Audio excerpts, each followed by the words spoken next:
તો આ તરફ રાજકોટના ગોંડલમાં પીજીવીસીએલની ગંભીર બેદરકારી સામે આવી। ફેબ્રિકેશનના વેપારીના ઘરે કરોડોનું વીજ બિલ આવ્યું। વેપારીના ઘરે 140 યુનિટનું 2.77 કરોડનું વીજ બિલ આવ્યું। પીજીવીસીએલના કર્મચારીએ ભૂલ સુધારી સાચું બિલ આપ્યું અને ભૂલ સુધારીને 900 રૂપિયાનું બિલ આપતા વેપારીમાં હાશકારો થયો છે, કારણ કે પહેલા 2 કરોડ અને 77 લાખનું બિલ હતું। મયુર સરવૈયા અમારી સાથે જોડાઈ ગયા છે। મયુર, વેપારીના ઘરે 900 રૂપિયાની જગ્યાએ 2 કરોડનું વીજ બિલ આવ્યું હતું, ત્યારે ભૂલ થઈ હતી કર્મચારીથી, શું વધુ વિગતો?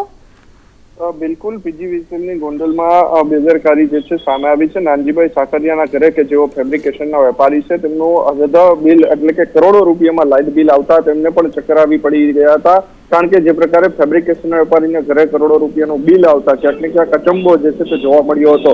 140 યુનિટનું 2.77 કરોડ વીજ બિલ જે છે તે આવ્યું છે અને વીજ બિલની રકમ જોઈને ક્યાંક ને ક્યાંક જે વેપારી જે છે તે પણ ચિંતામાં મુકાઈ ગયા હતા। ઉલ્લેખનીય છે કે જે પ્રમાણે 2,77,33,330 રૂપિયાનું વીજ બિલ ફટકારવામાં આવ્યું હતું અને બાદમાં પીજીવીસીએલે ભૂલ સુધારી 900 રૂપિયાનું બિલ આપતા વેપારીએ હાશકારો અનુભવ્યો હતો। આભાર તમામ વિગતો માટે।